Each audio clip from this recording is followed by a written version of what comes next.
Hello students, welcome है आप लोग सभी का मेरे यूट्यूब चैनल आर के केमिस्ट्री में। आज के इस वीडियो लेक्चर में हम लोग देख रहे होंगे class 12 the solid state chapter का फर्स्ट वीडियो लेक्चर, जिसमें हम लोग एमरफस और क्रिस्टलाइन सॉलिड के बारे में डिस्कस करेंगे और साथ ही साथ इसी वीडियो में हम लोग एसोट्रॉपिक और एनेसोट्रॉपिक नेचर को भी डिस्कस करेंगे। तो कुछ देर में आपको कंटेंट भी बताएंगे, बट उससे पहले एक इन्फॉर्मेशन आप लोग को दे दें कि हम लोग का online class IITian concept app के थ्रू चल रहा है, जो काफ़ी सक्सेसफुली रन कर रहा है। आप उस ऐप को इंस्टॉल करना चाहते हैं, कोई भी बैच में ज्वाइन करना चाहते हैं तो डिस्क्रिप्शन में जाइए, लिंक दिया हुआ है, वहाँ से आप इंस्टॉल करिए और वहाँ से आप बैच को सब्सक्राइब कर सकते हैं, बैच को ले सकते हैं। तो चलिए शुरू करते हैं आज का क्लास। आज के क्लास को शुरू करने से पहले हम लोग देख लें आज के क्लास के वीडियो में क्या क्या कंटेंट हम लोग को मिलने वाला है। जो भी कंटेंट हमारे वीडियो में मिलेगा वो हाई क्वालिटी कंटेंट है, डिटेल कंटेंट है। जो NCERT बुक हो या कोई भी साइड बुक हो, सबके कलेक्शन, बहुत सारे बुक को एक साथ कलेक्ट करके उसके सारे कंटेंट को मिला के कंप्रेस करके एक जगह पे लाए हुए हैं, जो काफ़ी बेनिफिशियल होगा आप सभी के लिए। तो चलिए देखते हैं आज के वीडियो में क्या क्या पढ़ने वाले हैं। जैसे आपके सामने दिख रहा है, आज के वीडियो में पहला टॉपिक है सॉलिड स्टेट, सेकंड टॉपिक है कैरेक्टरिस्टिक्स ऑफ सॉलिड। यहाँ पे हम लोग क्या करेंगे, लिक्विड, सॉलिड और गैस में कंपेयर करेंगे। सॉलिड के बारे में पढ़ना है तो उसके पार्टिकल्स क्लोजली पैक्ड होते हैं, क्लास 10 में ही आप पढ़ चुके हैं, उसको एक्सप्लेन करेंगे। साथ ही साथ यहाँ पे क्लासिफिकेशन ऑफ सॉलिड, एमरफस और क्रिस्टलाइन सॉलिड के बारे में पढ़ेंगे, डिफरेंस को जानेंगे और आइसोट्रोपिक एनिसोट्रोपिक नेचर को अलग से एक्सप्लेन करेंगे। तो आज का वीडियो लेक्चर शुरू से लास्ट देखिए और हम श्योर हैं कि वीडियो देखने के बाद आपको कोई डाउट नहीं होगा। तो चलिए शुरू करते हैं। आज के क्लास में सबसे पहला टॉपिक हम लोग के पास है the solid state. On the basis of physical classification matter classified into 3 categories that exist at room temperature and pressure. These are solid, liquid and gas. जैसे कि आप लोग क्लास 11 में पढ़ चुके थे, मैटर का क्लासिफिकेशन। मैटर को दो तरीके से क्लासिफाई किया जाता था। एक क्लासिफिकेशन था फिजिकल क्लासिफिकेशन, एक क्लासिफिकेशन था केमिकल क्लासिफिकेशन। फिजिकल क्लासिफिकेशन में हम लोग पढ़ते हैं solid, liquid, gases, plasma and BSc। BSc bachelor in science नहीं है, BSc क्या है, बॉस आइंस्टीन कंडेंसेट स्टेट। ये तो फिजिकल स्टेट में था, लेकिन इसमें से ये 3 स्टेट रूम टेम्परेचर पे एग्जिस्ट करता है, रूम टेम्परेचर एंड प्रेशर पे एग्जिस्ट करता है। तो हम लोग इस 3 के बारे में स्टडी करते हैं। हम लोग के सिलेबस में क्लास 11-12 में सॉलिड, लिक्विड, गैसेस के बारे में पढ़ने के लिए दिया हुआ है।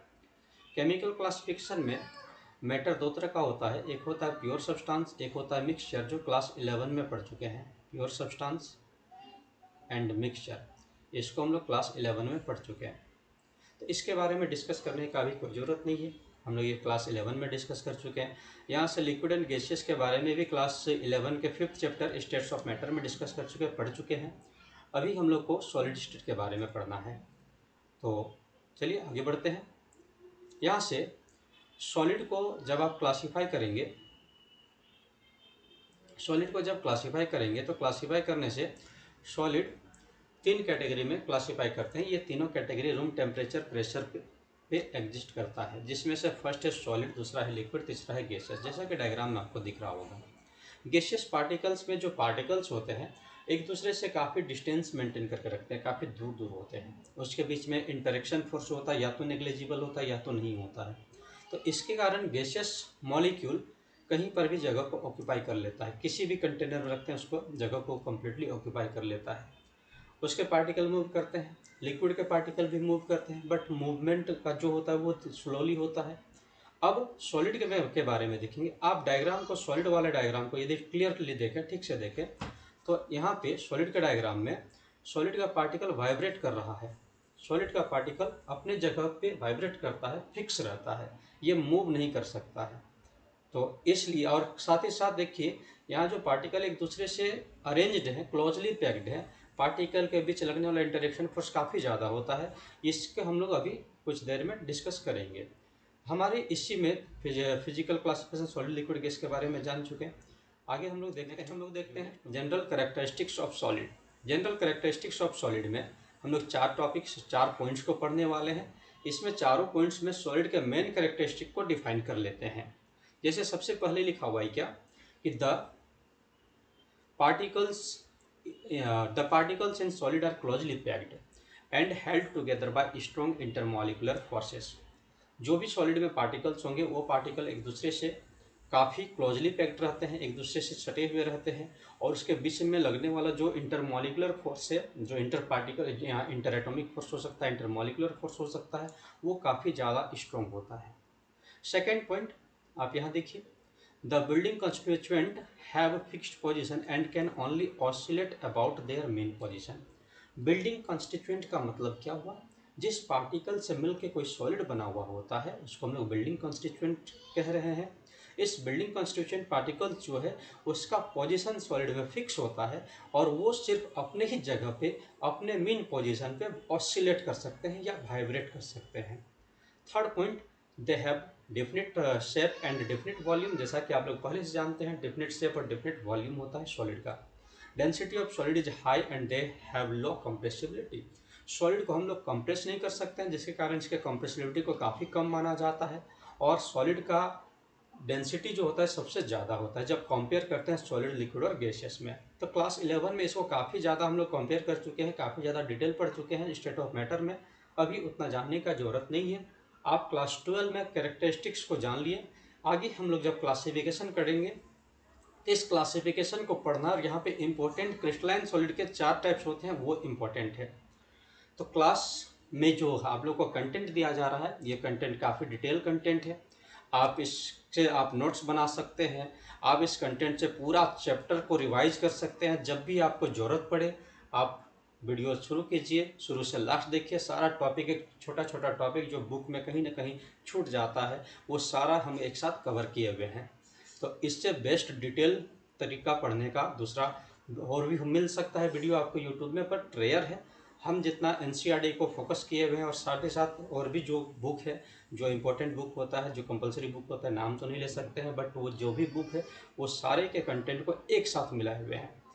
पूरा चैप्टर 15 वीडियो लेक्चर में कंप्लीट हो रहा है, कवर हो रहा है, जिसमें आपको एनसीईआरटी से लेके जितना भी इम्पोर्टेंट क्वेश्चन होता है, वो IIT JEE previous year question हो या नीट प्रीवियस ईयर क्वेश्चन हो या बोर्ड प्रीवियस ईयर क्वेश्चन हो, एनसीईआरटी क्वेश्चन हो, सारे क्वेश्चन को कवर करने के साथ साथ ये कंप्लीट वीडियो 15 वीडियो लेक्चर में पूरा चैप्टर कंप्लीट हो गया है। तो आगे हम लोग बढ़ते हैं, क्लासिफिकेशन ऑफ सॉलिड में आते हैं। Classification of solid, there are 2 type of solid are known. Solid 2 तरह के पाए जाते हैं। अभी हम लोग मेनली 2 तरह के सॉलिड के बारे में पढ़ेंगे, और इसमें से सॉलिड होगा एक एमरफस सॉलिड और दूसरा होगा क्रिस्टलाइन सॉलिड। एमरफस और क्रिस्टलाइन सॉलिड में जैसा कि डायग्राम आपको दिखाया जा रहा है, डायग्राम में क्लियरली दिख रहा है कि एमरफस सॉलिड में जो पार्टिकल्स, जिस पार्टिकल से मिलकर सॉलिड बना हुआ रहता है वो इरेगुलर है, अरेंज्ड नहीं है, यूनिफॉर्म नहीं है, डिसिप्लिन वे में अरेंज नहीं किया हुआ है। तो आगे हम लोग डिस्कस करेंगे, डिफाइन करेंगे। क्रिस्टलाइन सॉलिड में वो क्या है, डिसिप्लिन वे में अरेंज है सारे पार्टिकल जिससे मिलकर सॉलिड बनता है। तो चलिए डिफाइन करते हैं नेक्स्ट टॉपिक को, एमरफस सॉलिड। एमरफस सॉलिड, जैसा कि आपको बताएं कि in amorphous solid the arrangement of building constituent is not regular. Building constituent जिस पार्टिकल से मिलकर बना हुआ है, building constituent particle is not regular, वो रेगुलर नहीं है, डिसिप्लिन्ड वे में नहीं है। कुछ पॉइंट जो एमरफस और सॉलिड के बारे में जानना है, उसमें से पहला पॉइंट आपके पास है, they may have short range order. जो भी एमरफस सॉलिड होगा उसका शॉर्ट रेंज ऑर्डर होगा। शॉर्ट रेंज ऑर्डर कहने का मतलब क्या हुआ कि जब भी पार्टिकल्स बनेंगे, जब भी सॉलिड का फॉर्मेशन होगा एमरफस सॉलिड को, तो एक जगह पे इस तरह से जो ग्रुप ऑफ एटम्स है, कहीं कब ज़्यादा कहीं पे कम, इस तरह से आपका ये शॉर्ट रेंज ऑर्डर अरेंजमेंट को रिप्रेजेंट करता है। ये पार्टिकल्स है, पार्टिकल्स का ग्रुपिंग कहीं कम कहीं भी ज़्यादा इस तरह से हो सकता है, मतलब यूनिफॉर्म बहुत दूर तक एक जैसा अरेंजमेंट बहुत दूर तक नहीं मिलेगा। तो ये आपका हो गया शॉर्ट रेंज ऑर्डर अरेंजमेंट के बारे में। डायग्राम से भी हम लोग समझेंगे और अच्छे से। आगे बढ़ते हैं, देयर मेल्टिंग पॉइंट, जो भी सॉलिड होगा उसका melting point, there melting point are not sharp. Solid का मेल्टिंग पॉइंट शार्प नहीं होता है। शार्प नहीं होने का मतलब क्या हुआ कि यहाँ पे जो मेल्टिंग पॉइंट है वो फिक्स नहीं होता है, बहुत ज़्यादा नहीं होता है। ठीक है। जैसे कि इसका जो भी एमरफस सॉलिड है, इसका मेल्टिंग पॉइंट एक रेंज में होगा। हम लोग एक मेल्टिंग पॉइंट टेम्परेचर देंगे, कुछ दूर तक वो टेम्परेचर में पहले इस तरह के सॉलिड सॉफ्ट होंगे और फिर मेल्ट होंगे। मतलब ऐसा नहीं कि एक ही बार टेम्परेचर इतना का रिक्वायरमेंट हुआ। फॉर एग्जांपल आयरन का टुकड़ा ले लीजिए, आयरन का टुकड़ा को यदि हम लोग 1000 डिग्री सेल्सियस के आसपास टेम्परेचर देंगे तो पिघल जाएगा, लेकिन ऐसा एमरफस सॉलिड के साथ नहीं होगा। एमरफस सॉलिड में जब भी, एक रबर का एग्जांपल ले लीजिए, रबर का एग्जांपल इस तरह से लेते हैं कि रबर को जब आप टेम्परेचर देते हैं तो धीरे धीरे वो टेम्परेचर बढ़ाते जा रहे हैं, रबर सॉफ्ट होते जाएगा, सॉफ्ट होते जाएगा, फिर पिघलेगा। मतलब हम लोग इस तरह के कंपाउंड का एक फिक्स टेम्परेचर, एक शार्प टेम्परेचर नहीं कह सकते हैं। They are isotropic in nature. Isotropic nature क्या होता है हम लोग डिफाइन करेंगे आगे। आइसोट्रॉपिक नेचर में फिलहाल यहाँ डिफाइन किए हैं कि their properties such as mechanical strength, electrical conductivity are same in all direction. Amorphous solid में जब अलग अलग डायरेक्शन से हम लोग मेजर करेंगे इलेक्ट्रिकल कंडक्टिविटी को या मैकेनिकल स्ट्रेंथ को, तो इसका वैल्यू हमेशा सेम होगा जब किसी भी डायरेक्शन से मापेंगे।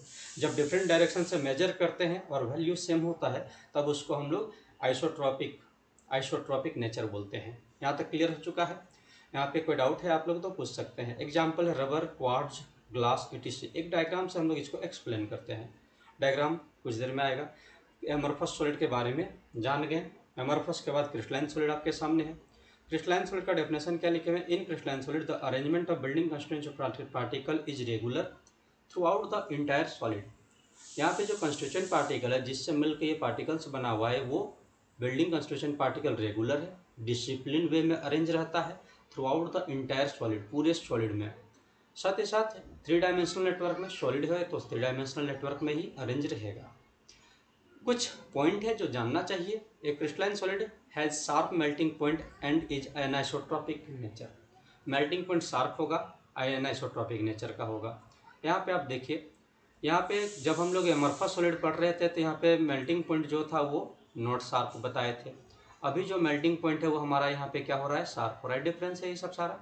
ये डिफरेंस को हम लोग कुछ देर में अलग अलग कॉलम में भी दिखाएंगे। साथ ही साथ क्रिस्टलाइन सॉलिड में देखेंगे सम ऑफ देयर, ये क्या होता है? आइसोट्रॉपिक नेचर का होता है, एनाइसोट्रॉपिक नेचर का होता है क्रिस्टलाइन सॉलिड, और आइसोट्रॉपिक नेचर का होता है एमरफस सॉलिड। इसको आप देख लिए। आइसोट्रॉपिक का जस्ट ऑपोजिट हो जाता है एनाइसोट्रॉपिक। एनाइसोट्रॉपिक क्या है? सम ऑफ देयर फिजिकल प्रॉपर्टीज। कुछ फिजिकल प्रॉपर्टी जो होगा, जैसे कि इलेक्ट्रिकल रेजिस्टेंस और रिफ्रैक्टिव इंडेक्स और different value when measured along different direction. जब अलग अलग डायरेक्शन से मापेंगे तो वैल्यू अलग अलग शो करेगा। इसको हम लोग एनाइसोट्रॉपिक नेचर कहेंगे। इसका डिफरेंट ज्योमेट्रिकल शेप होता है, सो शेप जो होगा वो फिक्स होगा, flat faces and sharp edge sharp होगा। अब आगे और भी अच्छे से एक्सप्लेन करते हैं इसको। तो एग्जाम्पल है एक एमरफस सॉलिड में आपके सामने रबर का, क्वार्ट्ज का, ग्लास का, और क्रिस्टलाइन सॉलिड में सोडियम क्लोराइड का, क्वार्ट्ज का। एक जगह पे आप लोग कंफ्यूज नहीं होइएगा, क्वार्ट्ज ग्लास लिखा हुआ रहता है, क्वार्ट्ज लिखा हुआ रहता है। क्वार्ट्ज ग्लास का एक टाइप है जो एमरफस सॉलिड होगा, और क्वार्ट्ज जो है वो क्रिस्टलाइन सॉलिड होगा। आगे बढ़ते हैं।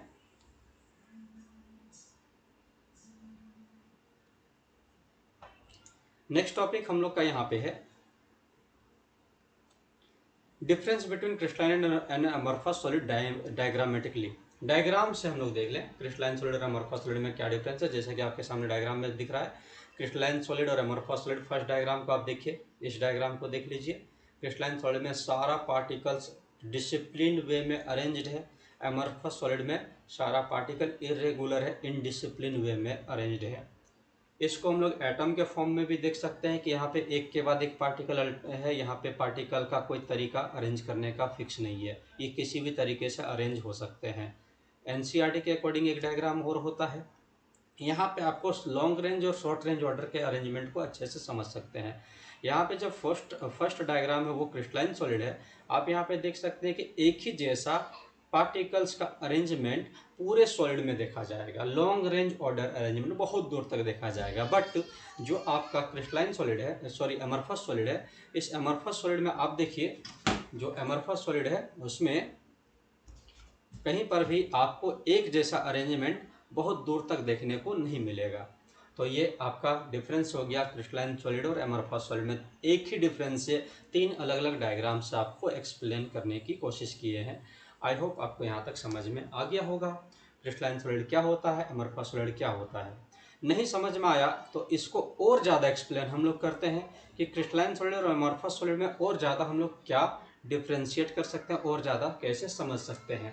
तो आपके सामने अभी एक टेबल दिख रहा होगा, ये पूरी तरह से क्रिस्टलाइन और एमरफस सॉलिड को डिफ्रेंशिएट कर देगा एक दूसरे से, और आप यहाँ पे अच्छे से और समझ जाएंगे इस टॉपिक को। जैसे कि सबसे पहले हम लोग शेप की बात करें, जो क्रिस्टलाइन सॉलिड होगा उसका एक डिफिनिट कैरेक्टरिस्टिक ज्योमेट्रिकल शेप होगा, जो बाद में हम लोग अभी पढ़ेंगे इसी चैप्टर के 3rd या 4th वीडियो लेक्चर में।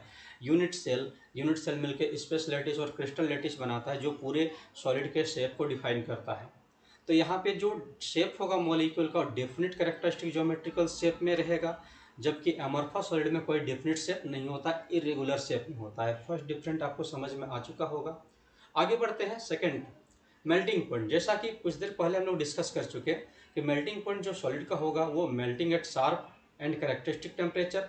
क्रिस्टलाइन सॉलिड का एक कैरेक्टरिस्टिक टेम्परेचर, हर तरह के क्रिस्टलाइन सॉलिड का एक फिक्स टेम्परेचर होगा और वो ज़्यादा होगा और उसी टेम्परेचर में जाएगा, वो मेल्ट होगा।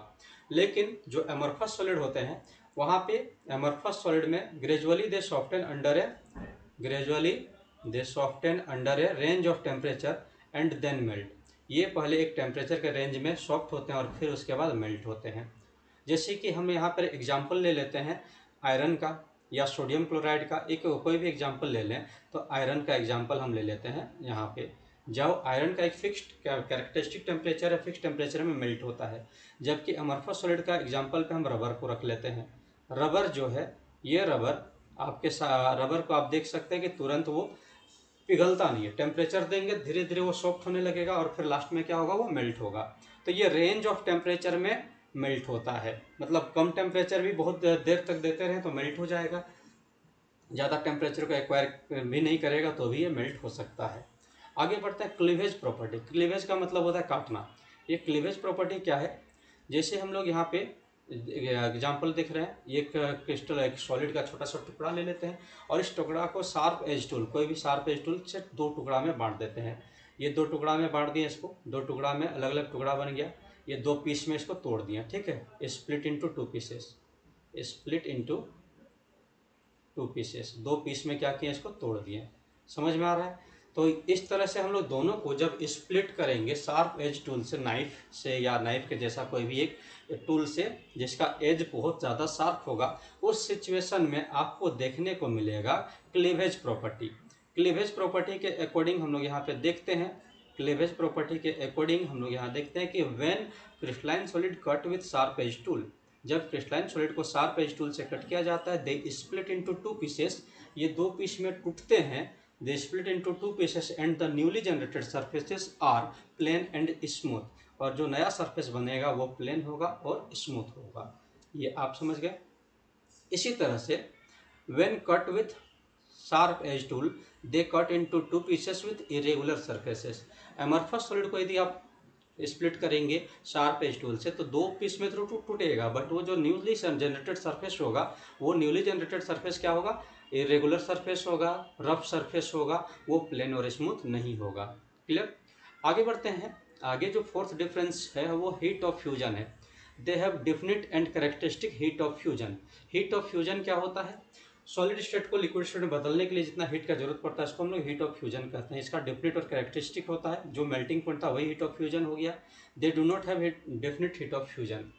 आगे आइसोट्रॉपी, एक जैसा कि हम लोग पहले ही पढ़ चुके हैं, एनाइसोट्रॉपिक नेचर का होता है, आइसोट्रॉपिक नेचर का होता है। क्रिस्टलाइन सॉलिड जो है वो एनाइसोट्रॉपिक नेचर होता है और एमॉर्फस सॉलिड जो होता है वो आइसोट्रॉपिक नेचर होता है।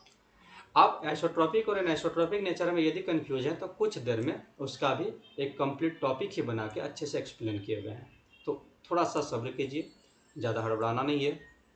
फिलहाल हम लोग डिफ्रेंशिएट कर रहे हैं। सीबीएसई के एग्जाम में डिफ्रेंशिएट आता है तो कोई भी 2-3 पॉइंट आप लिख देंगे, काफ़ी है। कॉम्पिटिटिव एग्जाम में कोई डिफ्रेंशिएट डेरिवेशन इस तरह का टॉपिक नहीं होगा, लेकिन बट यहाँ से हो सकता है कहीं से कोई ऑब्जेक्टिव निकल जाए, कि कोई ऑब्जेक्टिव का कोई फिक्स जगह नहीं होता है, फिक्स टॉपिक नहीं होता है, ऑब्जेक्टिव कहीं से भी पूछा जा सकता है। नेचर, क्रिस्टलाइन सॉलिड सही में सॉलिड होता है, मतलब क्रिस्टलाइन सॉलिड ट्रू सॉलिड कहते हैं क्रिस्टलाइन सॉलिड को। जबकि जो एमरफस सॉलिड होता है उसको हम लोग सूडो सॉलिड या सुपर कूल्ड लिक्विड कहते हैं। होता क्या है कि जब हम लोग ग्लास को देखते हैं पुराने बिल्डिंग का, पुराने समय में, अभी तो फाइबर रहता है, पुराने बिल्डिंग में जो पुराने समय में विंडो में ग्लास होता था, वो ग्लास बहुत साल के बाद ऊपर से धीरे धीरे फ्लो होते हुए नीचे थिक हो जाता था, मोटा हो जाता था, ऊपर में पतला रहता था, और इस तरह से जब भी टूटता है तो ऊपर से नीचे की ओर टूटता है। तो ये हो गया आपका सूडो सॉलिड। जो भी ग्लास है उसमें फ्लूडिटी प्रॉपर्टी होता है, उसमें लिक्विड का जो प्रॉपर्टी होता है वो पाया जाता है, जबकि क्रिस्टलाइन सॉलिड जो होगा उसमें वो प्योर सॉलिड होगा, ट्रू सॉलिड होगा। जो एमरफस सॉलिड होगा वो फॉल्स सॉलिड होगा, जिसको हम लोग सूडो सॉलिड कहते हैं। सूडो का मतलब हुआ फॉल्स। जैसे एग्जांपल अमीबा सूडोपोडिया, जिसका फॉल्स फिट होता है, पोडिया मतलब फिट हुआ, सूडो मतलब झूठा हुआ, फॉल्स फिट होगा तो सूडोपोडिया अमीबा को बोलते हैं। सूडो सॉलिड क्या हो गया, जिसका जो सॉलिड नहीं, झूठा सॉलिड है, वो आपका सूडो सॉलिड हो गया, एमरफस सॉलिड को कहते हैं। आगे order in arrangement of constituent particle. Crystalline solid में लॉन्ग रेंज ऑर्डर अरेंजमेंट देखा जाएगा, जबकि एमरफस सॉलिड में लॉन्ग रेंज ऑर्डर अरेंजमेंट नहीं होता है, सिर्फ शॉर्ट रेंज ऑर्डर अरेंजमेंट होता है। जब हम लोग आगे देखेंगे तो क्रिस्टलाइन सॉलिड में एक पॉइंट और होगा कि लॉन्ग रेंज ऑर्डर अरेंजमेंट के साथ साथ कुछ क्रिस्टलाइन सॉलिड में शॉर्ट रेंज ऑर्डर अरेंजमेंट भी दिखता है। तो यदि कहीं पर आपसे ऑप्शन में बोला जाए कि crystalline solid long range as well as short range रहता है या नहीं रहता है, तो आपका आंसर वहाँ पे हाँ होना चाहिए। नेक्स्ट टॉपिक पे आते हैं। नेक्स्ट टॉपिक है आइसोट्रोपिक एंड एनाइसोट्रोपिक नेचर। जैसा कि हम लोग अभी पढ़ लिए, आइसोट्रोपिक नेचर एमरफस सॉलिड में देखा जाता है। एमरफस सॉलिड और isotropic in nature. Isotropic nature means some of physical property are same when measured along any direction। कोई भी डायरेक्शन से मापेंगे, फिजिकल प्रॉपर्टी यदि सेम होता है तो वो आइसोट्रोपिक नेचर हो गया।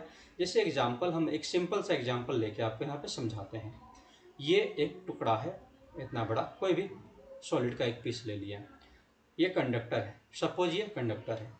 इस कंडक्टर को हम लोग इस डायरेक्शन से इसका मास को मेजर कर लें या इस डायरेक्शन से इसके मास को मेजर कर लें। जब मास को मेजर करेंगे तो किसी भी डायरेक्शन से मेजर करेंगे हमेशा क्या होगा, सेम होगा। बट हम यदि यहाँ पे रेजिस्टेंस को मेजर करेंगे, यदि हम इसके कलर को थोड़ा सा बदल दें ताकि आपको कन्फ्यूजन ना हो, हम इस डायरेक्शन में रेजिस्टेंस को मेजर करें और इस डायरेक्शन से रेजिस्टेंस को मेजर करें, ध्यान से समझिएगा। तो resistance is directly proportional to length, R is directly proportional to L होता है। यदि लेंथ ज़्यादा होगा तो रेजिस्टेंस भी ज़्यादा होगा, इलेक्ट्रिकल रेजिस्टेंस। तो इस डायरेक्शन में यहाँ ए पॉइंट है, यहाँ पे बी पॉइंट है, लेंथ ज़्यादा होगा, डायगोनल है, डायगोनली लेंथ ज़्यादा ही होता है। और यहाँ पे सी पॉइंट है, यहाँ पे डी पॉइंट है, सी डी का लेंथ कम होगा, ए बी का लेंथ ज़्यादा होगा।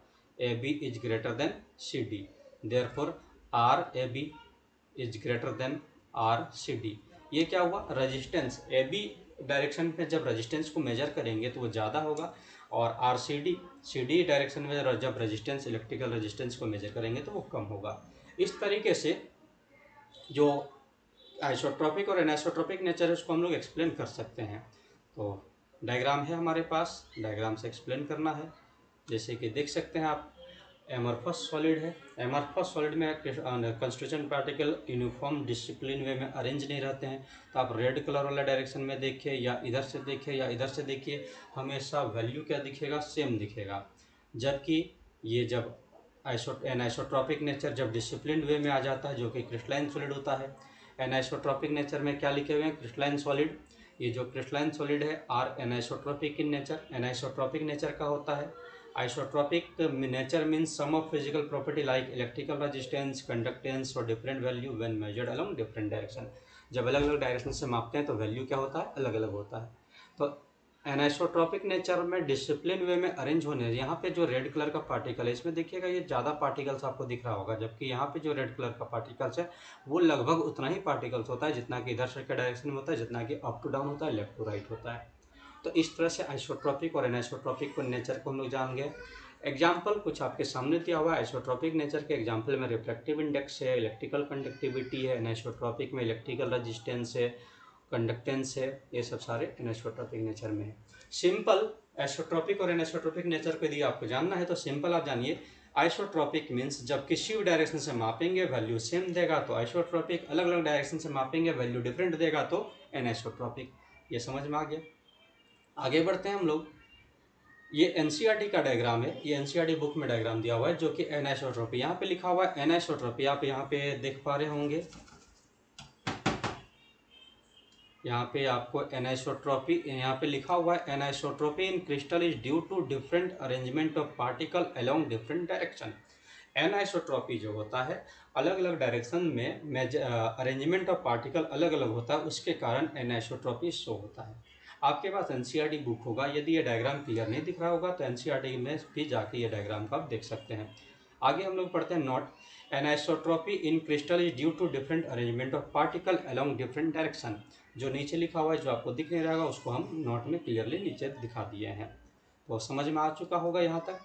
आप लोग के फर्स्ट वीडियो में सिर्फ एक थ्योरी था, एक इंट्रोडक्शन था, एक एक्सपेरिमेंट है कि इस तरह से हाई क्वालिटी कंटेंट आप लोग को डिलीवर किया जाए। और बहुत ही जल्द हम लोग पूरे केमिस्ट्री का क्लास 12 का 100 से ज़्यादा वीडियो लेक्चर इस तरह से प्रोवाइड करने वाले हैं जो कि यूट्यूब में बिल्कुल फ्री होगा। इसके लिए आपको कोई बैच ज्वाइन करने की ज़रूरत नहीं है। लेकिन यदि आप रेगुलर क्लास, रेगुलर प्रैक्टिस करना चाहते हैं, रेगुलर मेरे से जुड़ के आप क्लास को कंटिन्यू करना चाहते हैं, पर वीकली 5 डेज का क्लास होता है हम लोग के पास, 2 दिन का टेस्ट होता है, रिवीजन क्लास, डाउट क्लास, एक डिसिप्लिन वे में तैयारी करना चाहते हैं तो आप नीचे डिस्क्रिप्शन में दिया हुआ है, वहाँ पे आपको एक app, Android app i10 concept का लिंक मिल जाएगा, आप उसको इंस्टॉल कर लीजिए। वहाँ से कोर्स 2 ऑप्शन आपके पास है, आप लाइव बैच को ज्वाइन कर सकते हैं या आप किसी एक सेलेक्टेड कोर्स को सेलेक्ट करके आप बिना बैच ज्वाइन किए भी कम्प्लीटली पढ़ाई कर सकते हैं। जिसको जब आप कोई भी कोर्स को लीजिएगा, जब आप कोई भी कोर्स को बाई कीजिएगा वहाँ से, तो आपको उस कोर्स में वीडियो लेक्चर मिलेगा, प्रीवियस ईयर क्वेश्चन मिलेगा। प्रीवियस ईयर क्वेश्चन कहाँ से? आईआईटी, जेईई, नीट से, और प्रीवियस ईयर क्वेश्चन बोर्ड का सारा प्रीवियस ईयर क्वेश्चन मिलेगा। स्टडी मटेरियल मिलेगा, स्टडी मटेरियल आपको कम्प्लीटली हाई क्वालिटी, जैसा कोई स्टडी मटेरियल कलर डायग्राम के साथ आप स्टडी मटेरियल्स को भी अच्छे से देख सकते हैं। डेमो में आपको यहाँ पे लिंक दे देंगे, आप उसको भी एक बार डाउनलोड करके देख सकते हैं। वो सारे के सारे आपको मिल जाएगा। तो आप लो कॉस्ट में अपना पढ़ाई कंप्लीट करना चाहते हैं तो आप कोई भी वीडियो कोर्स को खरीद के आप पढ़ाई कंटिन्यू कर सकते हैं। आपका कोई एक चैप्टर टफ है तो इंडिविजुअल चैप्टर को भी खरीद सकते हैं, और यदि आप कंप्लीट कोर्स लेना चाहते हैं तो वो भी ले सकते हैं। ऑनलाइन ऑफलाइन दोनों है, आप लोग डिस्क्रिप्शन में चेक कर सकते हैं। Thank you. तो जहाँ तक आप यहाँ तक वीडियो देखें उसके लिए, और यदि आप अभी तक चैनल को सब्सक्राइब नहीं किए तो जल्द कर लीजिएगा ताकि इस तरह का कंटेंट आप लोग को मिलते रहे। थैंक यू, बाय बाय, मिलते हैं नेक्स्ट क्लास में।